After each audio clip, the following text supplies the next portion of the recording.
ان الذین کفروا، بے شک وہ لوگ جن نے کفر کیا، لن تغنی عنہم اموالہم، ہرگز نہیں نفع دے گا ان کو ان کا مال، دنیا میں جتنا کمایا یہ ان کو فائدہ نہیں دے گا، اور ولا اولادہم من اللہ شیئا، اللہ کی گرفت اور غصے سے ان کو قیامت کے دن اولاد بھی نہیں بچا سکے گی۔ اولئک اصحاب النار، ان لوگوں کا نتیجہ یہ ہے کہ وہ جہنم کی آگ میں جائیں گے، ہم فیہا خالدون، کفر کی وجہ سے ہمیشہ ہمیشہ جہنم میں رہیں گے۔ اب ان لوگوں کی ایک مثال قرآن مجید نے اس اگلی آیت میں دی، اور اس کی مثال آج کل ہمارے ہاں بھی ویسا موسم بنا ہوا ہے کہ ایک آدمی کی فصل پکی ہوئی ہو، تیار ہو، ایک دم ٹھنڈی ہوا چلے، موسم بدل جائے، سخت قسم کی آندھی اور اس میں شدید قسم کی طوفانی بارش آئے، اولے برسیں، جیسے وہ فصل بیکار اور تباہ و برباد ہو جاتی ہے، تو جو مشرک اور کافر ہے جس نے ایمان نہیں قبول کیا، دنیا کے اندر اس کی نیکیاں ایسے ضائع ہو جاتی ہیں، اور اس کا سبب ان کا اپنا ظلم ہے کہ دنیا کمائی ہے، دنیا خرچ کی ہے، لیکن رب پر یقین نہیں کیا، آخرت نہیں بنائی۔ کہتے ہیں ابو جہل نے 60 حج کیے تھے۔ ابو جہل حاجیوں کو سب سے بڑی سبیلیں لگا کر پانی پلاتا تھا۔ ابو جہل نے کعبے جیسی عمارت تعمیر کی تھی، لیکن ہم سب کہتے ہیں سیدھا جہنم میں۔ کیوں؟ اس لیے کہ اس کا عقیدہ درست نہیں تھا۔ یہ ضروری ہے کہ عقیدہ صحیح ہو۔ اللہ فرماتے ہیں مثل ما ينفقون فی هذه الحیات الدنیا، ان لوگوں کی مثال جو خرچ کرتے ہیں اس دنیا کی زندگی میں، دنیا کی نمائش کے لیے، دنیا کو دکھلاوے کے لیے، فرمایا ان کی ایسے ہے کہ کمثل ریح، اس ہوا کی مثال جو چلتی ہے اور وہ قوم کی کھیتی کو جا کے پہنچی جو انہوں نے بنائی ہوئی تھی، اور ایسی قوم جنہوں نے اپنے آپ پر ظلم کیا ہوا تھا، انہوں نے گناہ کیے ہوئے تھے، اب اس کا یہ مال ان کو کوئی فائدہ نہیں دیتا، بلکہ وہ ہوا نے آ کر ان کے اس ساری کھیتی کو تباہ و برباد کر دیا۔ وما ظلمہم اللہ، اللہ کی طرف سے ان پر یہ کوئی ظلم نہیں ہوا۔ بعض دفعہ آدمی کہہ دیتا ہے بس جی میں نے تو محنت تو بڑی کی تھی، بس اللہ نے برباد کر کے رکھ دیا، یعنی گناہ کا کام اللہ کی طرف اور خوبی کا کام اپنی طرف، کہ میں نے تو بڑی محنت کی تھی۔ وہ بڑی پرانی بات ہے، ہم ریونڈ کے قریب ایک علاقے میں تقریر کرنے گیا تو عجیب اتفاق تھا کہ اچانک نہ وہاں شدید بارش ہو گئی۔ اب میں بھی وہاں جلسے میں پہنچ گیا، لیکن اتنی بارش ہوئی کہ مولوی صاحب کے پاس 10 آدمی بھی اس جلسے میں نہ آئے۔ اب رات کو ہم وہاں ٹھہرے تو کھانا ہمیں کھلا کے کہتا ہے جی ہم نے محنت تو بڑی کری، کوشش بھی بڑی کی، لیکن اللہ نے ہمارا سارا کام خراب کر دیا۔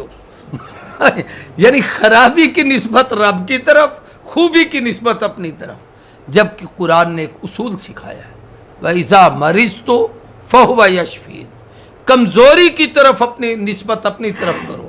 بیمار میں ہوتا ہوں، شاید میری بیماری کا سبب میرا کوئی جرم ہے، کوئی گناہ ہے، کوئی غذا کی بے اعتدالی ہے، کوئی غلط چیز کھانا ہے، لیکن جب میں کسی دلدل میں پھنس جاؤں فَهُوَ يَشْفِينِ، پھر شفا مجھے اللہ ہی دیتے ہیں۔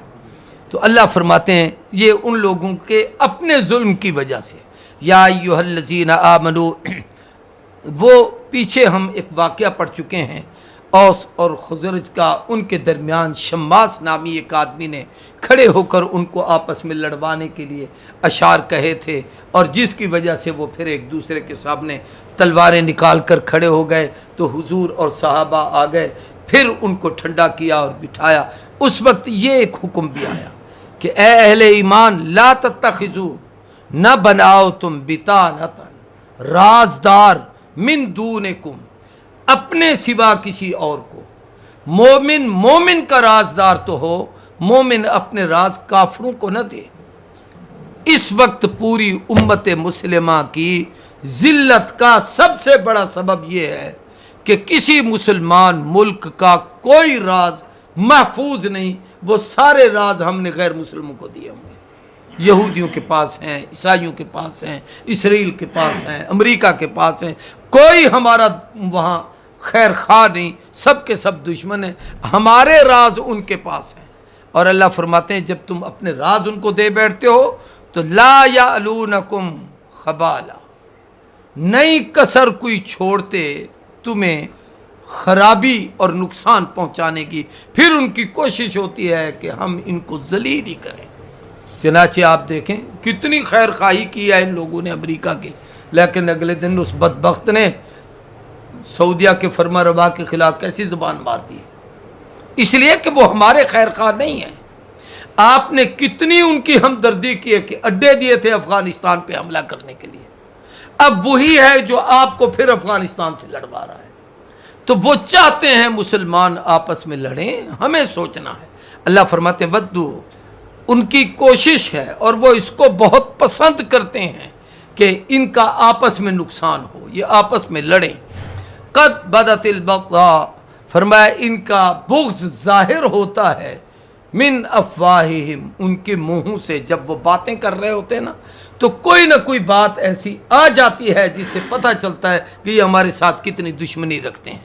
اور فرمایا وما تخفی صدورہم اکبر، اور دلوں میں جو انہوں نے منافقت اپنے پال رکھی ہے، ظاہراً تو وہ آپ کو کھانا بھی دیں گے، ضیافت بھی کریں گے، چیزیں بھی دیں گے، آپ کو کہیں گے ہم آپ کو قرضہ بھی دیتے ہیں، آپ اپنی مملکت بھی چلائیں، لیکن ان کے دل میں جو بدماشیاں چھپی ہوئی ہیں وہ اس سے زیادہ خطرناک ہیں۔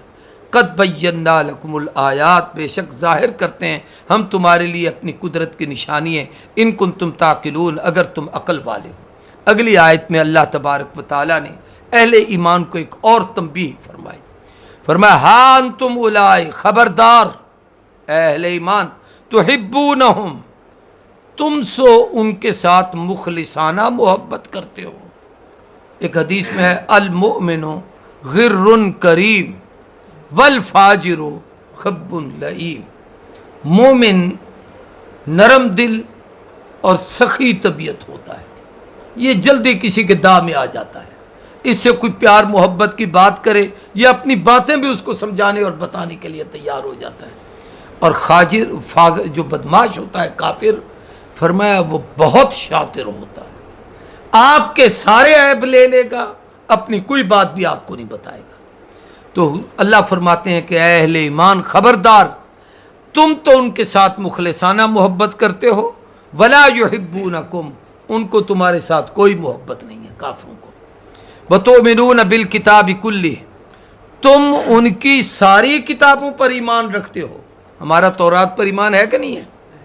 انجیل پر ایمان ہے کہ نہیں ہے؟ صحف ابراہیم پر ایمان ہے کہ نہیں ہے؟ جن جن نبیوں کو جو کتابیں ملی، زبور ملی، تورات ملی، انجیل، ہم سب کو مانتے ہیں۔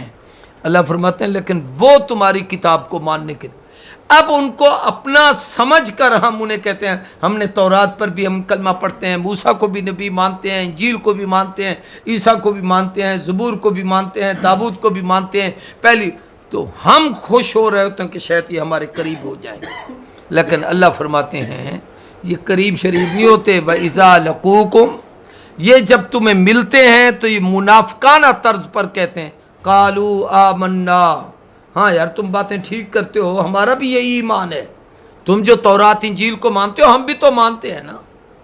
ایک دفعہ ایک ہندو یہاں نا وہ شیشہ ویشہ دکھا کے نا وہ چور، یہ بھی ایک فن ہے، کرتب ہے، تو ہماری بھی جوانی تھی تو ہم بھی کسی کیس میں نا اس کے پاس چلے گئے۔ اب وہ مجھے کہتا ہے جیسے آپ پیران پیر کو مانتے ہو نا، ہمارا یہ بابے کی جو تصویر ہے یہ بھی ہمارا پیران پیر تھا، جس طریقے سے آپ نبی کے یاروں کو مانتے ہو تو ہمارے یہ لوگ ہیں ان پر ہم ایمان لے آتے ہیں، جیسے تم نبی کے اہل بیت اور پنج تن کو مانتے ہو، ہماری یہ 5 بزرگ ہیں ہم ان کو بھی ویسے مانتے ہیں، یعنی تم سے وہ سب کچھ لینے کے لیے ایسی باتیں کہیں گے۔ اللہ فرماتے ہیں جب وہ تمہیں ملتے ہیں تو کہتے ہیں ایمان لائے، وَإِذَا خَلَوْا، اور جب لوٹتے ہیں اکیلے ہوتے ہیں تو فرمایا عَزُّوا عَلَيْكُمُ الْأَنَامِلَ مِنَ الْغَيْظِ، پھر غصے کی وجہ سے اپنی انگلیاں چباتے ہیں۔ آدمی کو جب بس بعض دفعہ بہت غصہ ہے نا تو یوں کر بیٹھتا ہے، ایسے کرتا ہے۔ اللہ فرماتے ہیں یہ منافق اور یہ یہود و نصارہ، یہ اہل کتاب آپ کو نفع نہیں دے سکتے، منافقانہ چال کے تحت آپ کو کہیں گے ہم بھی مانتے ہیں، اچھا ہے تم ہماری کتابوں کو مان، لیکن جب تم انہیں قرآن کی بات کرو گے اور اپنے نبی کی بات کرو گے تو پھر یہ اپنی انگلیاں چبائیں گے غصے کی وجہ سے۔ اللہ نے بڑا عجیب جواب دیا، فرمایا قل موتوا بغیظکم، محبوب ان کافروں کو کہو اپنے غصے میں برباد ہو جاؤ، مر جاؤ اس غصے کے اندر، ان اللہ علیم بذات الصدور، اللہ خوب جانتے ہیں جو تمہارے دلوں کی کیفیت ہے۔ ان تمسسکم حسنۃ تسوہم، اے اہل ایمان جس وقت تمہیں کوئی بھلائی پہنچتی ہے تو وہ بڑے پریشان ہوتے ہیں، وہ غصے ہو جاتے ہیں کہ مسلمانوں کو یہ فتح کیوں ہو گئی، مسلمان کامیاب کیوں ہو گئے۔ وَإِن تُصِبْكُمْ سَيِّئَةٌ، اور اگر کسی جگہ آپ پر کوئی آزمائش آ جائے جیسے احد کے شروع میں آئی تو فرمایا یفرحوا بہا، پھر یہ کافر اور اہل کتاب یہود و نصارہ بڑے خوش ہو رہے ہوتے ہیں، اچھا ہو گیا نا جی، ہم نے کہا تھا باہر نہ جا کے لڑو، لڑے ہیں تو نتیجہ دیکھ لیا ہے نا، ان کے اتنے مر گئے ہیں، پھر وہ یہ طرز اپناتے ہیں۔ اللہ فرماتے ہیں وَإِن تَصْبِرُوا، اے اہل ایمان اگر تم صبر کرو، وَتَتَّقُوا، اور اللہ سے ڈرتے رہو، تقوی اختیار کرو، لا یضرکم کیدہم شیئا، ان یہود و نصارہ کی تدبیریں اور تجویزیں آپ کو کوئی نقصان نہیں دے سکتی، ان اللہ بما تعملون محیط، اللہ خوب احاطہ کرنے والے ہیں جو تم عمل کرتے ہو۔ یہ اس پورے رکوع میں یہ چند ایک عنوانات ہیں، امت خیر، پھر اس امت خیر میں اہل کتاب کچھ مومن اور اکثر فاسق، مومنین اہل کتاب کی صفات کہ وہ امت قائمہ ہے، اللہ کے احکامات کی تلاوت کرتی ہے، ایمان باللہ، ایمان بالآخرت، امر بالمعروف نہی عن المنکر، خیر کے کاموں میں آگے بڑھتی ہے۔ پھر آگے قرآن مجید نے ہمیں ان یہود و نصارہ اور بے دین اور بے ایمان لوگوں کے انفاق خرچ کرنے کی، ہمیں ایک عام شبہ ہوتا ہے کہ آخر خیر کے کام تو وہ بھی کرتے ہیں، بڑے خانے کھولے ہوئے ہیں جی، بڑے لوگوں کا علاج کرتے ہیں، بڑے مریض ان کے پاس جاتے ہیں، بڑا تعاون کرتے ہیں، بڑے لوگوں کو روٹی کھلاتے ہیں، آخر اجر تو ان کو ملے گا۔ تو اللہ نے اس کی مثال دے کے سمجھایا ایمان نہیں تو اس کا اجر دنیا میں ہی مل جائے گا، آخرت میں کوئی حصہ نہیں ہے۔ اور پھر اہل ایمان کو آخر میں کہا کہ تمہاری یاری مومنوں کے ساتھ تو رہے، کافروں کے ساتھ نہ رہے۔ یہ بھی میں پہلے ایک جگہ بتا چکا ہوں کہ کفار سے تعلق رکھنے کے 3 طریقے ہیں۔ ایک تو یہ ہے کہ اپنے راز ان کو نہ دو، دوسرا یہ ہے کہ اپنی مملکت میں جو آپ کے ماتحت ہیں یعنی مسلمانوں کی حکومت میں، ان کے ساتھ کاروبار اور لین دین کی اسلام تمہیں اجازت دیتا ہے، لیکن ان سے قلبی محبت رکھنا یہ بالکل حرام اور منع ہے۔ یہ محبت سوائے اہل ایمان اللہ اور رسول کے اور کسی کے ساتھ نہ ہو۔ اللہ ہم سب کو عمل کی توفیق عطا فرمائے۔ الحمدللہ رب العالمین والصلاة والسلام علی اشرف الانبیاء والمرسلین۔ اللہم احسن عاقبتنا فی الامور کلہا واجرنا من خزی الدنیا وعذاب الآخرہ۔ اللہم بارک لنا فی امورنا ودیننا ودنیانا۔ اللہم ارزقنا رزقا واسعا حلالا طیبا بغیر حساب۔ اللہم اشف مرضانا ومرضى المسلمین یا حی یا قیوم برحمتک استغیث۔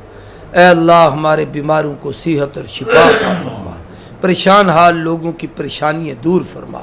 اے اللہ فصلیں پکی ہوئی ہیں اور لوگ تیری رحمتوں کی اس انتظار میں ہیں کہ وہ عافیت کے ساتھ اپنے فصل کاٹ کر اپنے گھروں میں لائیں۔ اے اللہ سب کے لیے کرم کا معاملہ فرما، فضل کا معاملہ فرما۔ اے الہ العالمین جہاں اگر کہیں ضرورت ہے تیری اس رحمت کی بارش کی، جتنی تو صرف اتنی برسا۔ ہماری ان بدکرداریوں اور گناہوں کی وجہ سے اے اللہ اس امت کو اجتماعی گرفت اور عذاب سے محفوظ فرما۔ اے اللہ تو راضی ہو، ہمیں سب کو اپنی رضا نصیب فرما۔ جناب نبی کریم صلی اللہ علیہ وآلہ وسلم کی سچی اتباع نصیب فرما۔ قرآن پاک پڑھنے کی، سمجھنے کی، عمل کرنے کی توفیق عطا فرما۔ صلی اللہ تعالی علی خیر خلقہ محمد وعلی آلہ وصحبہ اجمعین۔